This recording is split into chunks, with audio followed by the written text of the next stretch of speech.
बिस्मिल्लाहिर्रहमानिर्रहीम। सियासी दरवेश चैनल से मंजूर गिलानी का सलाम कबूल कीजिए। दोस्तों, कल दावा किया गया था कि ईरान के सिक्योरिटी चीफ अली लारिजानी जो हैं वो दुनिया में नहीं रहे। उसका जिक्र मैंने कल किया था, लेकिन उस वक्त तक ईरान की तरफ से तस्दीक नहीं हो रही थी। लेकिन बाद में ईरान की तरफ से ये ऐलान कर दिया गया कि अली लारिजानी जो हैं वो शहीद हो गए। उनके कल एक और भी अहम रहनुमा शहीद हुए।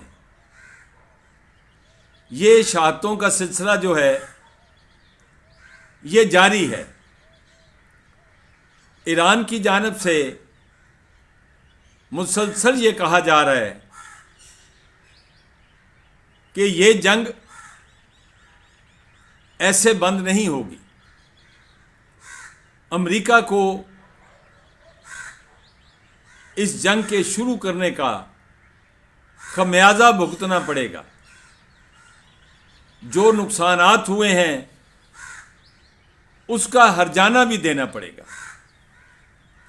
और फिर ईरान का ये मुतालबा है कि दुनिया इस बात की गारंटी दे कि अमेरिका दोबारा ऐसा नहीं करेगा। और दुनिया के अंदर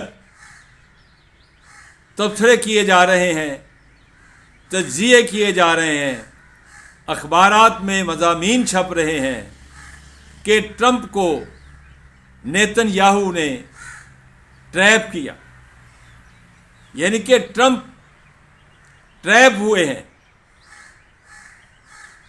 इस जंग की कोई ज़रूरत नहीं थी।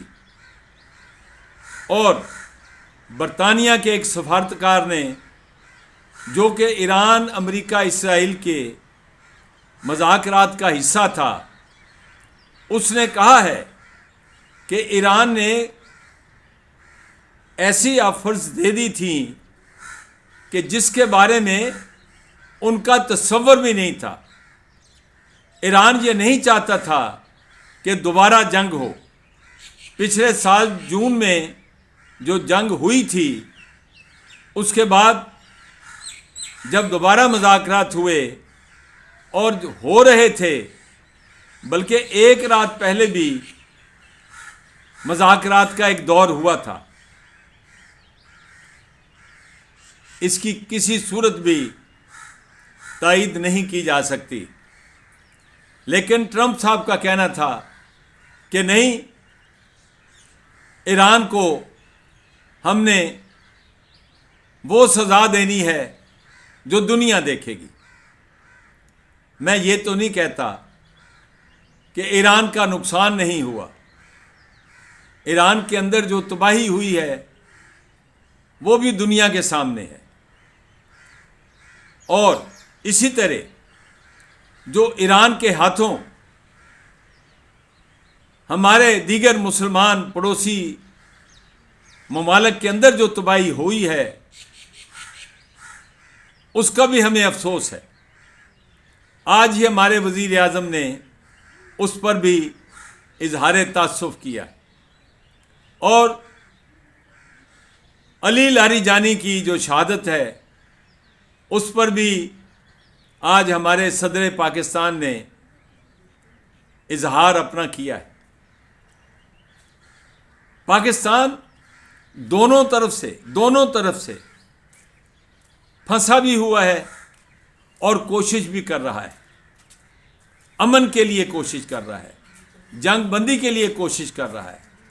और आपको इस बात का इल्म है कि आज सऊदी अरब के दारुल खिलाफा ईरान में रियाद में एक इजलास हो रहा है।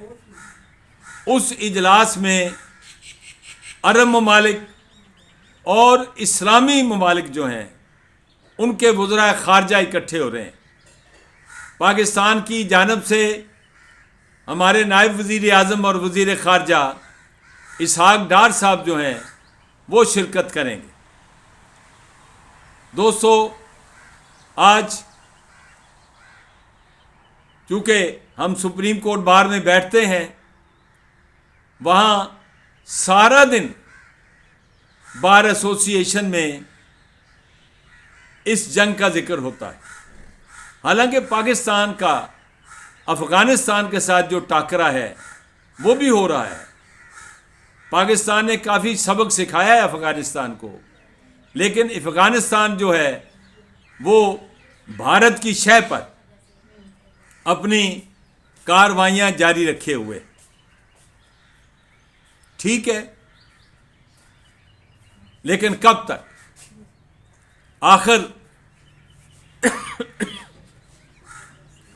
आखिर पाकिस्तान ने फतह हासिल करनी है, क्योंकि पाकिस्तान का मौक़िफ़ बड़ा दुरुस्त है। पाकिस्तान ना तो अफ़गानिस्तान में दहशतगर्दों को भेज रहा है और ना अफ़गानिस्तान को इजाज़त दी जा सकती है कि वो पाकिस्तान के अंदर दहशतगर्दों को भेजे, फितनतुल ख़वारिज को भेजे। पहले तो पाकिस्तान की फोर्सेस जो थीं वो तहरीके तालिबान पाकिस्तान का पीछा करती थीं, लेकिन अब अफ़गान तालिबान के ठिकानों पर भी हमले हुए। ये क्या हो गया है अफ़गानिस्तान को? लेकिन पाकिस्तान के अंदर भी कुछ ऐसे लोग हैं जो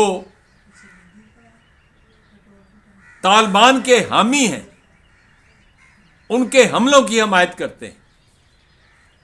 पाकिस्तान ने हमेशा अफ़गानिस्तान के अवाम के साथ खैर सगाली का मुजाहरा किया, उनकी मुआशी मुश्किलात को दूर करने की बात की, उनके मुश्किल वक्त में उनको पनाह दी। लेकिन अफ़गानिस्तान की तरफ से हमें कभी ठंडी हवा नहीं आई। दोस्तों, मैं याद दिलाना चाहता हूँ कि जब पाकिस्तान बना था और पाकिस्तान ने यूएनओ की मेंबरशिप हासिल करनी थी, तो एक ही मुल्क ने पाकिस्तान का यूएनओ का मेंबर बनना नापसंद किया था और ख़िलाफ़ वोट डाला था। उस मुल्क का नाम अफ़गानिस्तान है। लेकिन हालात तब्दील होते रहे और एक वक्त आया कि जब 65 की जंग हो रही थी, तो अफ़गानिस्तान के बादशाह शाह ज़ाहिर शाह ने पाकिस्तान के सफ़ीर को अपने दरबार में बुलाया और कहा कि जाएं अपनी हुकूमत से कहें कि अपनी अफवाज जो अफ़गानिस्तान की सरहद पर लगी हैं उनको लेकर मशरकी सरहद पर चले जाएं। हमारी तरफ से कोई हमला नहीं है, कोई खतरा नहीं है। ये अफ़गानिस्तान का एक बहुत अच्छा कदम था। जहाँ उनकी गलतियाँ हैं वहाँ उनकी अच्छाई भी बयान करनी चाहिए। और मैं इसीलिए कहता हूँ कि ये मुसलमानों की जो आपस की लड़ाई है, इसका खात्मा होना ज़रूरी है। आज रियाज की जो कॉन्फ्रेंस है उसमें यकीनन अच्छे फैसले किए जाने का इम्कान है। अच्छी बात है, सऊदी अरब ने, कतर ने, यूएई ने, बहरीन ने, ओमान ने, अमान ने, तुर्किया ने, इराक ने ईरान पर जवाबी हमला नहीं किया। ये अच्छी बात है। इस सारे झगड़े का खात्मा होना चाहिए और अच्छे की उम्मीद रखनी चाहिए। आज अली लारीजानी का नमाज जनाजा भी पढ़ाया जा रहा है अल्लाह उनके दर्जात बुलंद करे, उनकी गलतियों, उनकी कोताहियों को रब्बे कायनात माफ़ करे और उनके अच्छे कामों को रब्बे करीम कबूल करे और उनको जन्नतुल फिरदौस में आला मकाम अता करे। आमीन। इजाज़त चाहता हूँ। अल्लाह हाफिज़।